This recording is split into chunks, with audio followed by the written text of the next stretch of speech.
Are you ready? Because he's ready. It's Master Jeff, martial arts expert, instructor extraordinaire, and general clown. He's not afraid of coronavirus. He's not afraid of the bad guys. Master Jeff is not afraid of anything.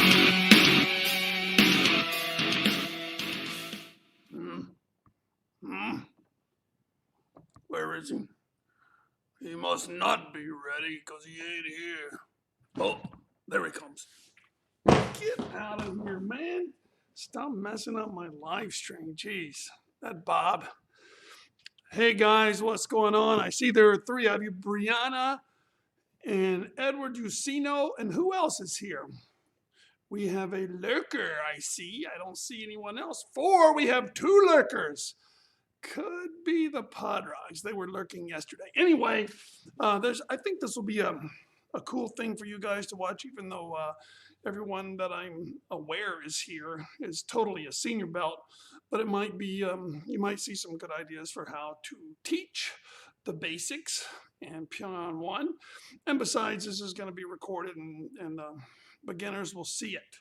So I've made up some little cue cards, so that when people are watching the video, they can see what's going on. Isn't that nice? That's what we're doing today. But before we start with the forms, first we're going to do the pieces parts, the stances, front, back, and horse stance. Yes, those are already available on the website. I made some tutorial videos, but so that people don't have to click around, we'll just go quick and dirty. Really quick, the stances. Front stance, the most fundamental. Feet are straight ahead. You go shoulder width apart and then 3 foot lengths forward. 1, 2, 3. And then I bend my knee until it hides my toes. And the back toes are, of course, still straight from the side. Shoulder width apart. 3 foot lengths forward, 1, 2, 3. Then I bend my knee until it hides my toes, and the back leg is straight, and the back toes are forward. That's front stance. Back stance, feet together, then you make them 90 degrees, and you go 3 foot lengths forward. 1, 2, 3. Then we bend both knees, but the back one a little bit more. The weight distribution, I always was told by Master Becerra, Master Shin, is 60% of your weight here, 40% here, but of course nobody's going to come over with a couple of scales and measure your feet. The front stance, by the way, is 70-30. So let's look at the back stance from this angle. Heels are together, I make 90 degrees, 1, 2, 3 foot lengths forward, bend both knees, the back one a little bit more. 60-40. And the horse stance, of course, 1 shoulder width apart, 2 shoulder widths apart, and then you bend both knees, and you want both of your toes facing forward, not little boy goes pee in the woods stance. No. Toes straight ahead like this and both knees bent. And the weight distribution is, of course, 50-50. All right, those are the stances. Some other pieces, parts, that'll be necessary, especially if you're a beginner, are the turns. The statue turn and the back turn. So the statue turn. That's what I tell kids. Of course, you don't turn like a statue, but when you're teaching basic 1 or any of the basics, this is a great way to learn it. Wherever you're standing, like listen to the first 2 moves, you're going to pick yourself up like a statue and just move over to here. After the 4th move, right here, you're going to pick yourself up like a statue and just move here. And the statue turn always goes toward the arm that's out. So you don't do a statue turn this way, because I just came toward the arm that's tucked. I do the statue turn this way. Or if this hand is out, I do it this way. One way you can remember that is you take your fist, turn it over, and go hitchhiking. That's the direction you go. Now, the statue turns happen most of the form. There's only 2 times that you do a back leg turn. Is that what I called it? A back turn. Yes.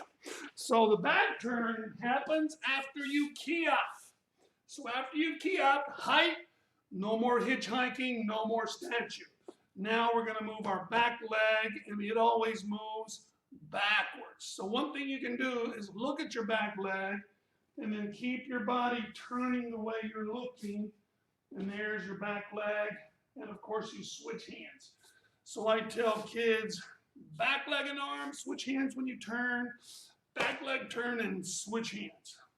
Back leg backwards, switch hands, like that. And that happens after you key up. Another way sometimes that resonates with some kids or adults is to take your back leg and just cross it and then keep twisting. Now, of course, that's going to result in a crummy front stance when you get there, but they can adjust that stuff later. And besides, later on, you don't need any of those cues. You just turn, go to your center, and whoop-ah! Later on, once you get it down. Okay, those are the 2 turns with which we will be dealing, and those are the 3 stances with which we will be dealing. And so now it's time for basic 1. Aren't I just organized today? Look at that. So professional and so good looking. Okay, so what I'm going to do first is facing you. This is the version parents or helper teachers or whatever should watch, so that when you're watching your son, daughter, or younger sibling, whatever, you'll know what it should look like. So that's what I'm going to do first. Basic 1.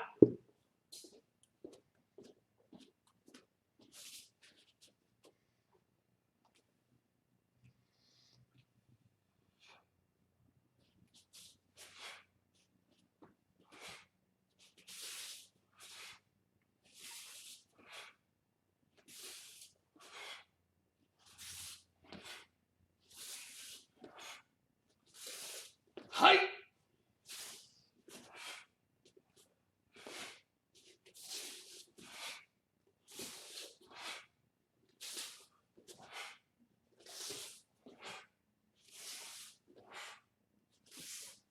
Height.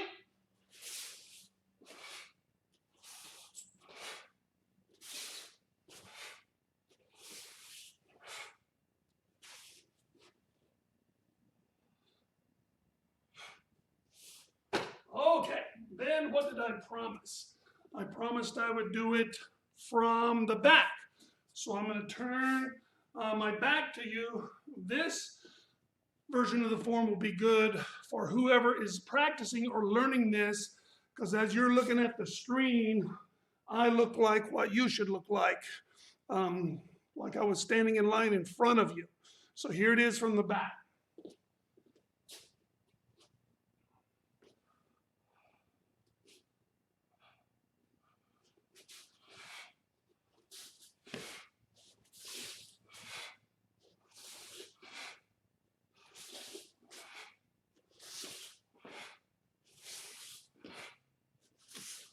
Height.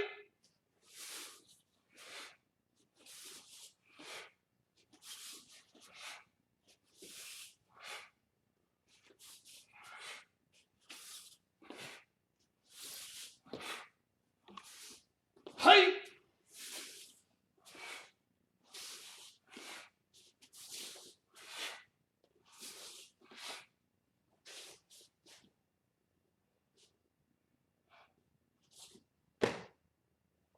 Okay, then I was going to do it mirror image. That way, you can use the screen as you're watching. You can use it as a mirror, although you're probably much smaller and probably much better looking than me.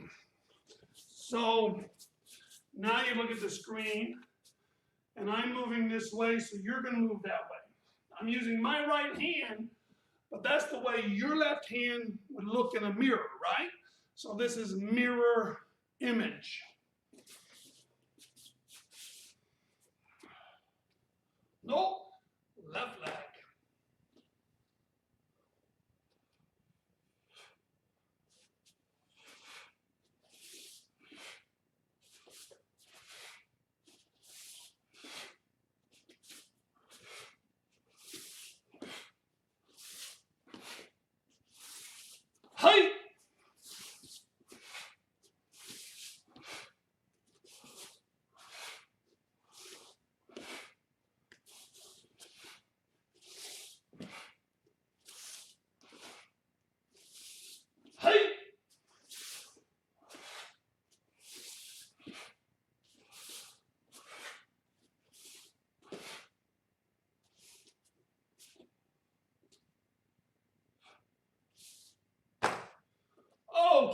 some little details as you get this bad boy down.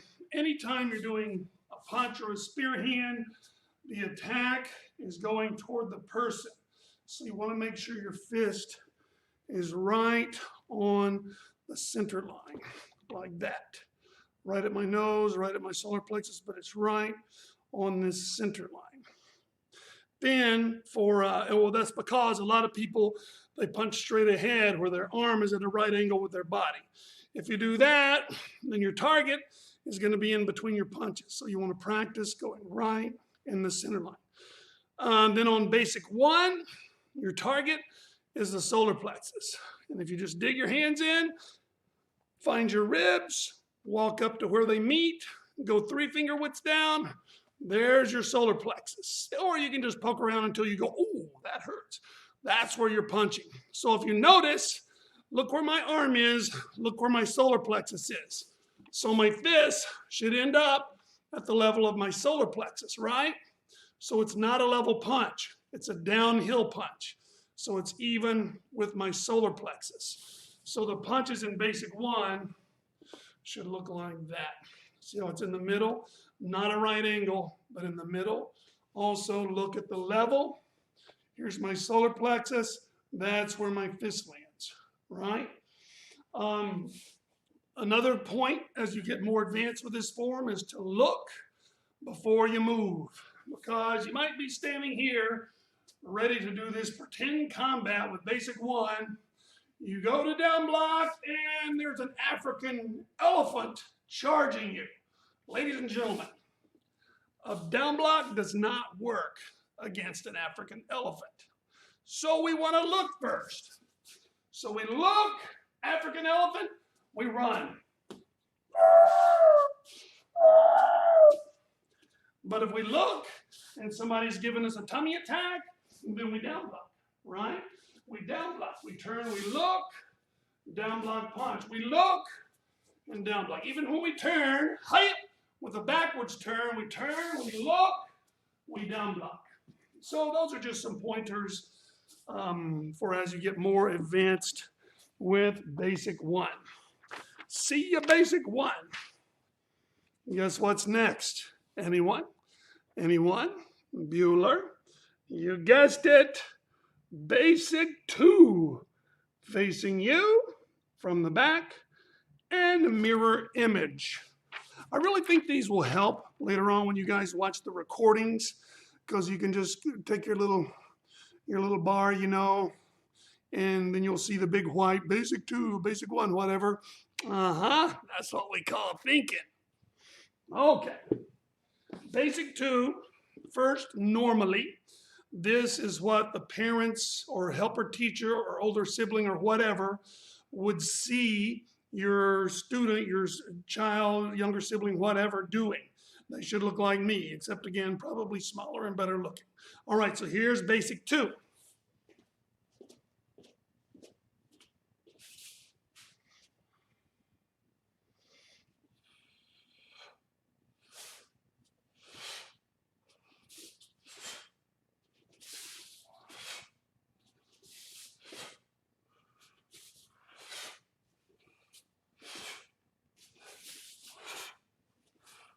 Hey!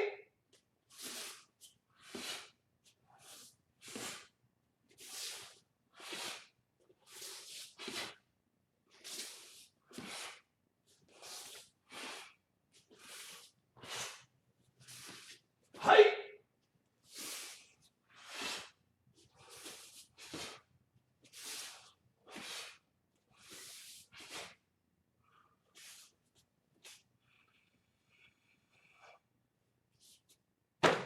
Alrighty. So next for basic 2, we will do from the back. From the back. This will be me standing as if I were in line in front of you, right? So here we go.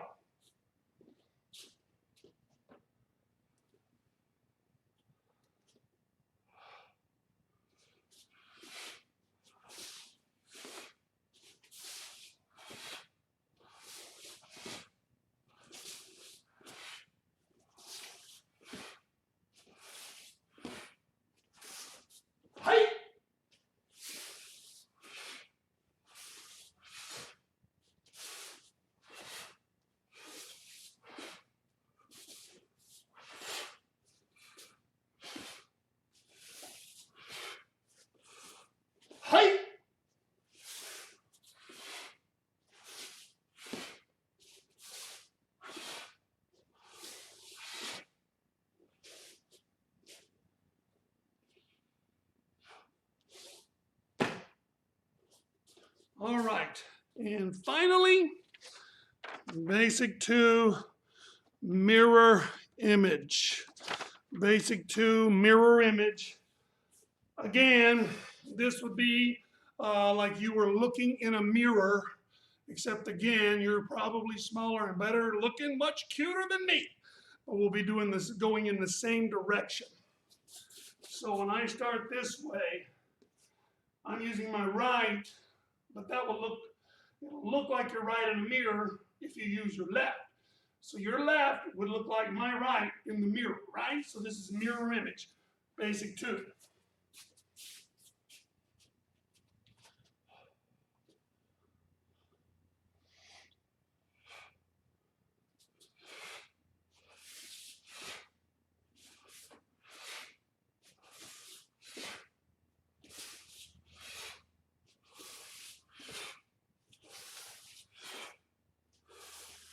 Height.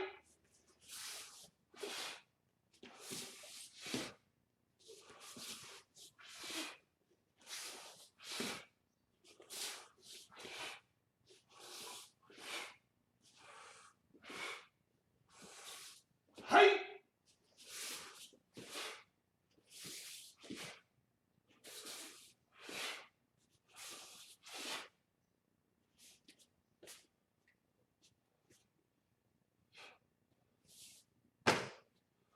All right, some little details about basic 2.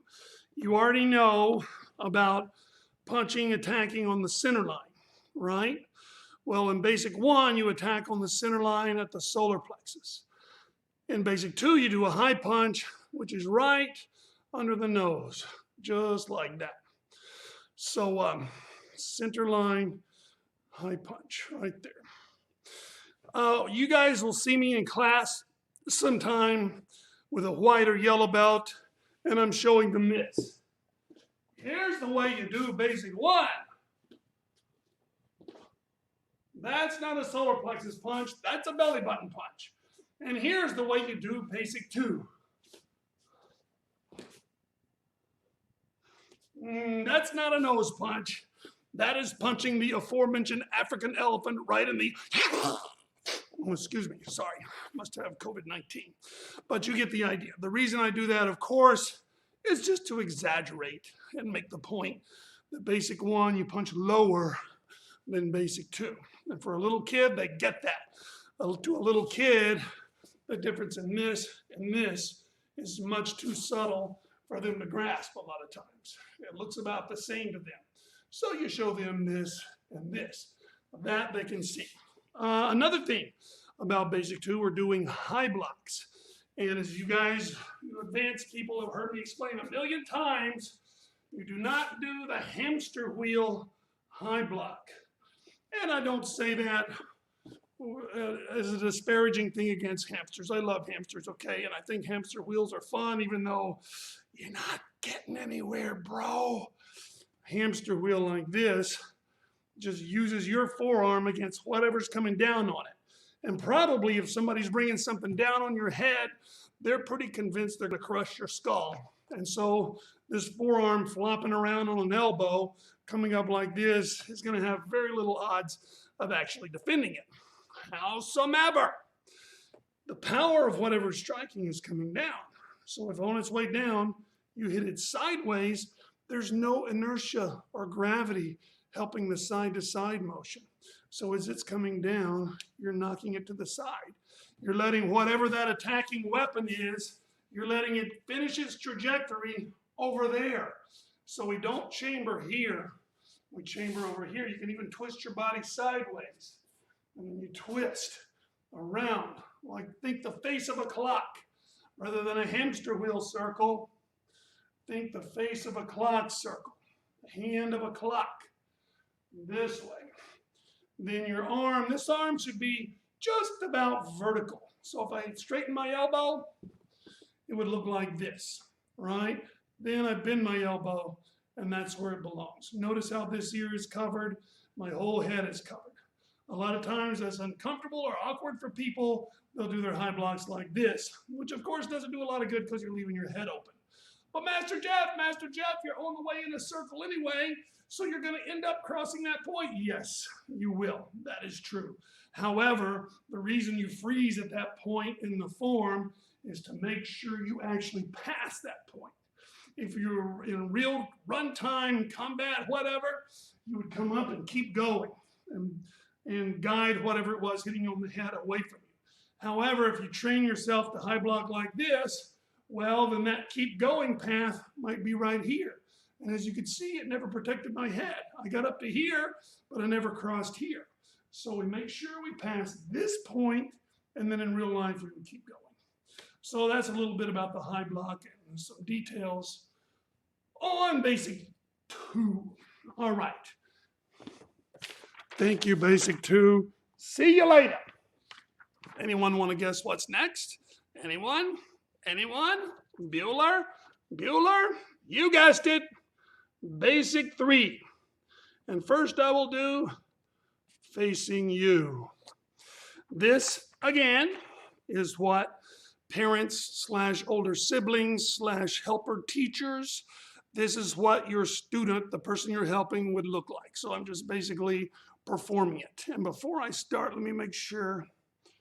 Okay, very good. Carboyosas, what's up, Matias? And the ladies too, of course. Okay, so Basic 3, this is the way your student should look, parents / older siblings / helper teachers.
All right, note, Basic 3 uses middle punches, solar plexus punches.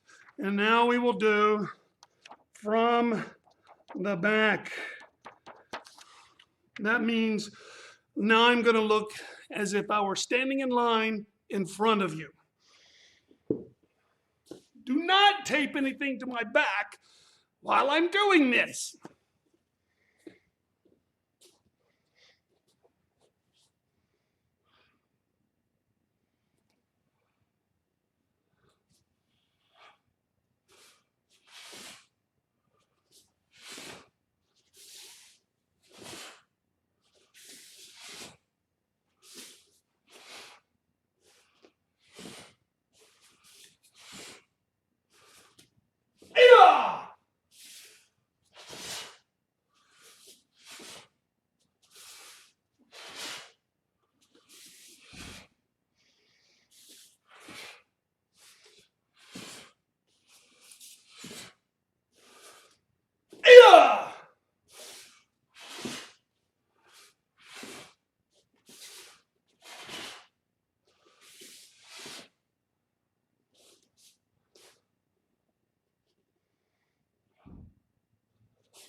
All right, now we do Basic 3,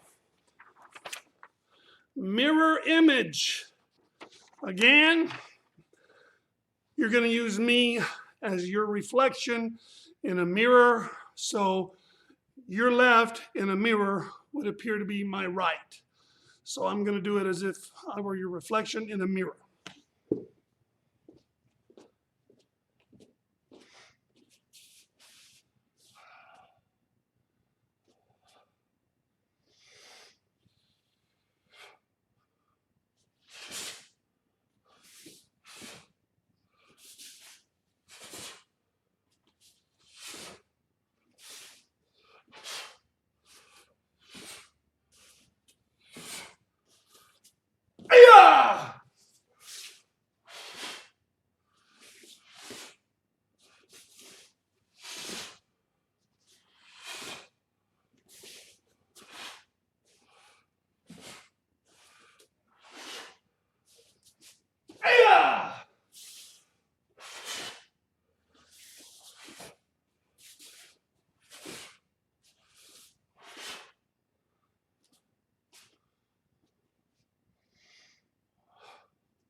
some common issues in basic 3.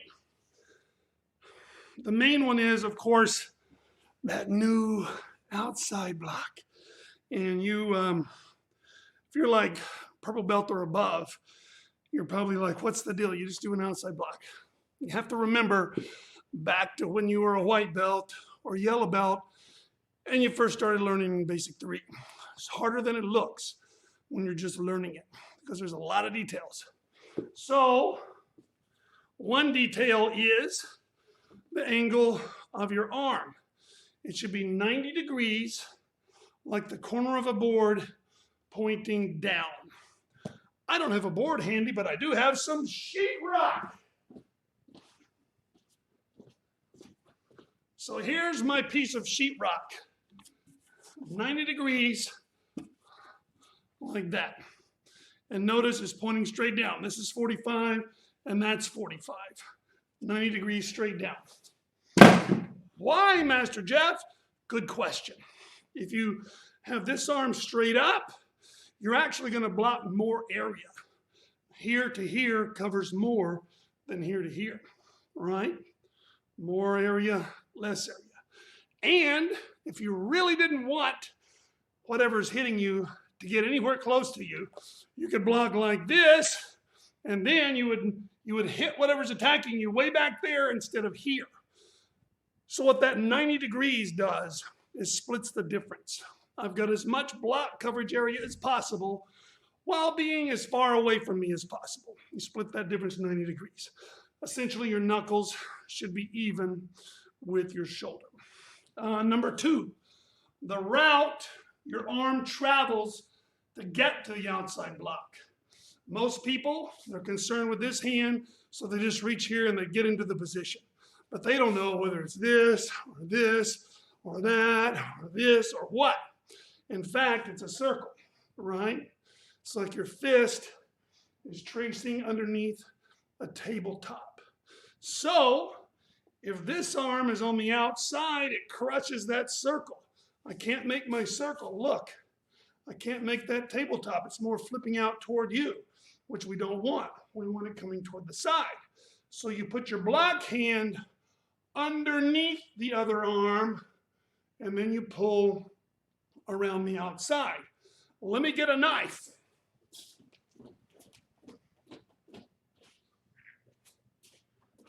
When you first tell a yellow belt this, they'll go, oh, okay, tuck this arm underneath and then block. But did you see what I did wrong? I indeed tucked it underneath, but then I came up under here. And look, I'm right back where I started. I can't make my circle. So what you can do is give them a knife. And a sharp knife works really well because if they screw up, they amputate their arm. So if I'm here, oh, I know what to do. So with a knife in my hand, I must bring it around the outside like that. I must bring it underneath and around the outside like that. So there's more than you ever wanted to know about an outside block. And then as you get really advanced, you can think about your twist. Now, just taking your hips here and twisting, that's good. But I like to do what Master Waserza called a double twist. So as I'm stepping into the position, I chamber 1, 2, like that. So rewind that. Do it slow. Put it in slow motion.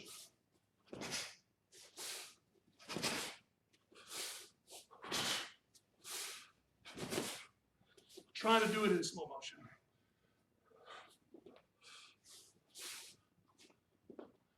Like that. Then you got to hold your tongue just right to get the timing. Then the punches down the middle, those horse stances, you want to make sure that your feet stay in a straight line.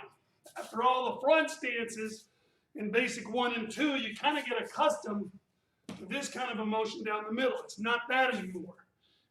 It's straight on the line. Horse stance, straight in a line. Horse stance, straight in a line. Horse stance. Like that. Okay, what do we have next? Pyoungan 1. You'll notice there's an additional task right here before we dive right into the form. So Pyoungan 1, first we're going to talk about the last 4 moves. So there's 1, 2, then 3, then 4. Kids screw up this shape all the time.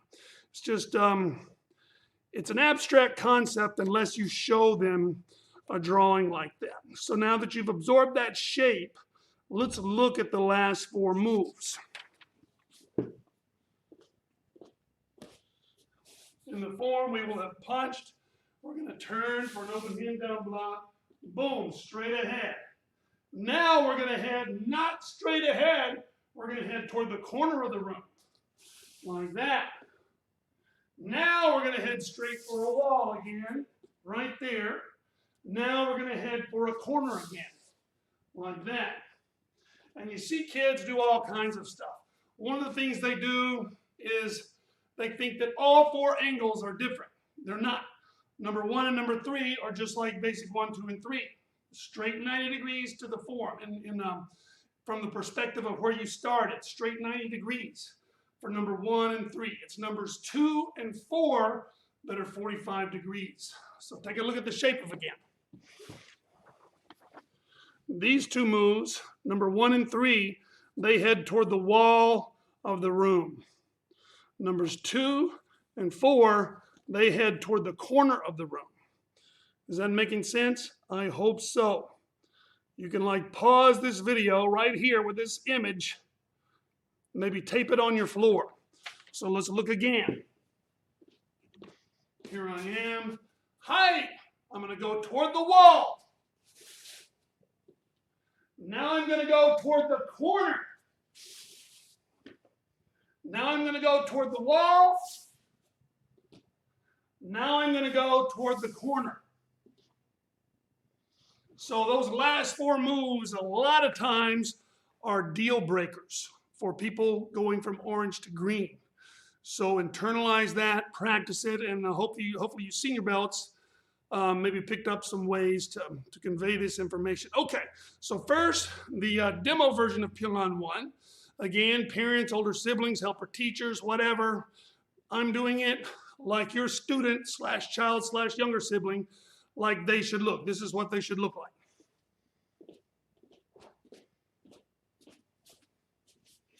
Pyoungan 1.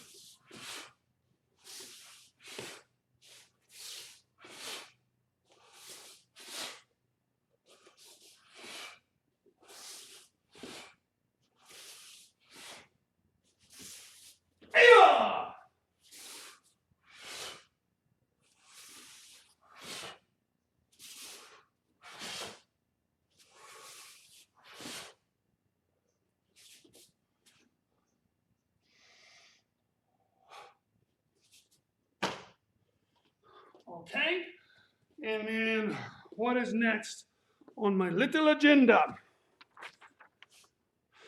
I just did it facing you, so now I'm going to do it from the back. So this is me standing in line in front of you.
And now finally,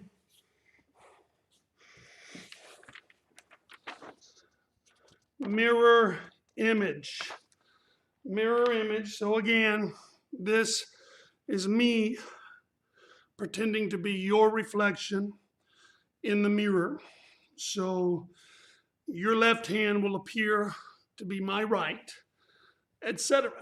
This helps especially at the beginning of the form. And I keep snapping my sleeves unrolled.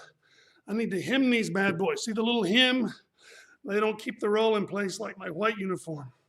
White uniform's got like 6 rows of stitching in the hem. The hem's like that wide. Never comes undone. Okay, so here's Pyoungan 1, mirror image.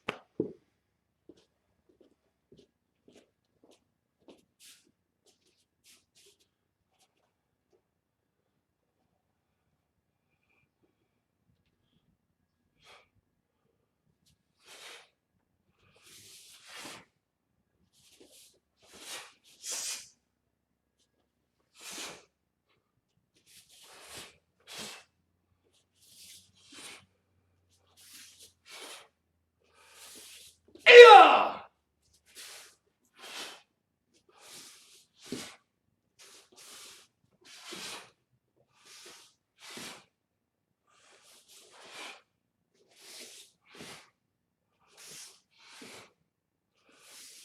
Yeah!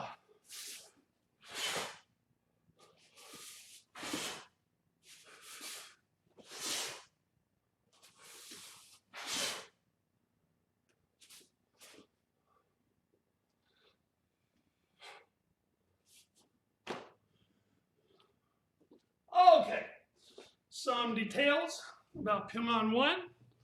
First off, as you may have noticed, half the freaking thing is basic 1, bro. From one key up to the next key up is just basic 1. So beginners, if you know basic 1 and somebody says, do you know Pyoungan 1? You can say, I know half of it, and you will not be lying.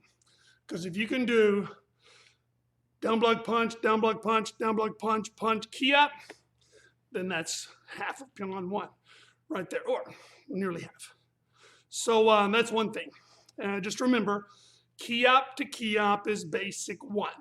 Between the key ups, including the key ups, are basic 1. Then you've got this really cool combo, this down block hammer fist.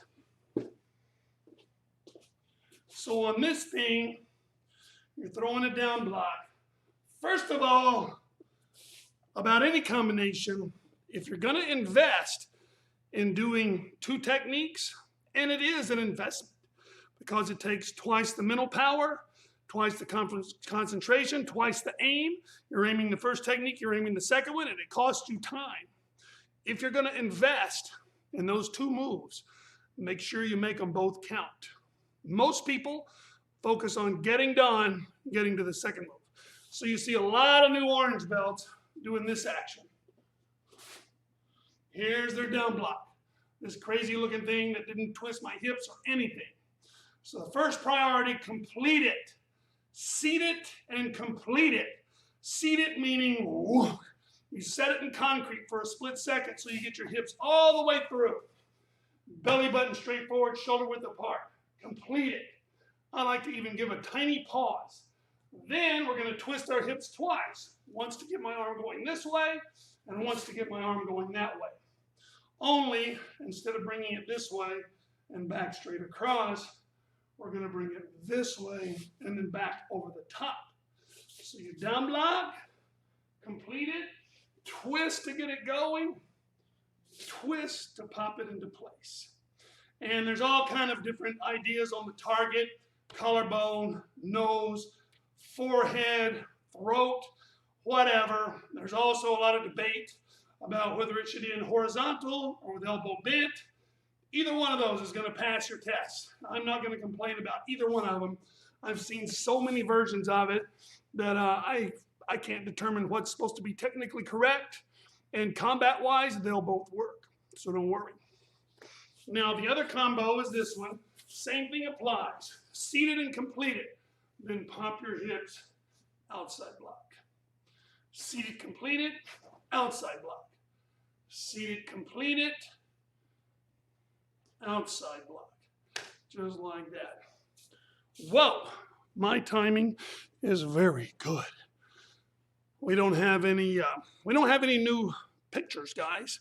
Even if you've already sent me some pictures, please send me some more. So we got fresh stuff to show during our featurette section. Don't you want to be on YouTube? Yeah, baby. So thank you guys for coming. Let's see if I can determine who all is here. Oh, Lila, what's up, girl? And of course, Edward's here. Brianna, still here. There's Julia. Hi, Julia. And I can't determine who else is here. We must have lurkers. And that is perfectly fine, lurkers.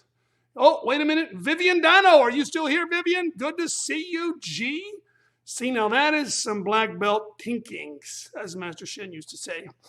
Yeah, it's a basics and Pyoungan 1 class. Well, what do I need with that? I'm going to test for my black belt. Hello. You see me in here doing it. I'm going over it. So today, I got one step closer to perfection on my basics and my Pyoungan 1. So you can always use some extra training. And as we discussed in black belt class last night, what do you do when you get to black belt? Dude, I'm here to tell you, there's no more secret back fists to learn, dude. You can only move your legs for kicks so many ways. You got 2 joints, your hip and your knee. How many kicks you gonna do? So once you get to black belt, technically wise, vocabulary wise, you're pretty much there. Granted, you can make up new combos and polish and whatever, but what are you gonna do? Because Taekwondo is not gonna be like it was when you're a white belt. You're a white belt, everything is new and beautiful. It's like you're on a new planet. It is so cool, but it's just like human beings. You know, when kids are young, they're asking questions like, oh my God, when I let this go, it falls. Gravity, it's so cool. Those are the kind of questions you ask. When you start getting older, you start asking questions like, why does it hurt there? And why am I growing hair there? Oh, and what's that on my neck? Oh, maybe I should go get it looked at. So things change when you start getting older. And hopefully, you teenagers and even 6, 7, 8, 9-year-olds, your parents ain't putting on your pants anymore. Hopefully you can put on your own pants, right? And feed yourself. Your parents are not going, here, Lila, have another bite of green beans. No, you're feeding yourself. And if you think about it, your parents now, not only are they not being fed, not only are they feeding themselves, they're feeding you. So their roles have changed. It works the same way with Taekwondo. You know, you get up past black belt and more, I mean, you're over the hump, dude.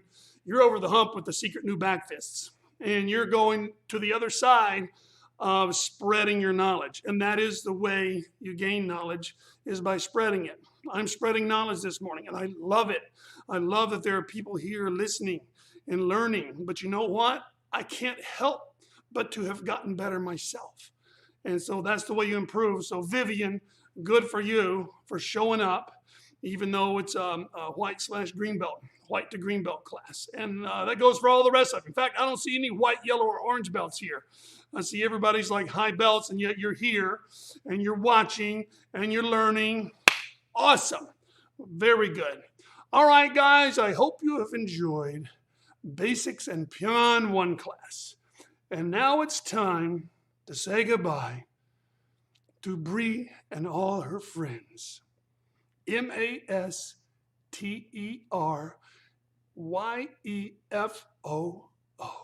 See you later, folks!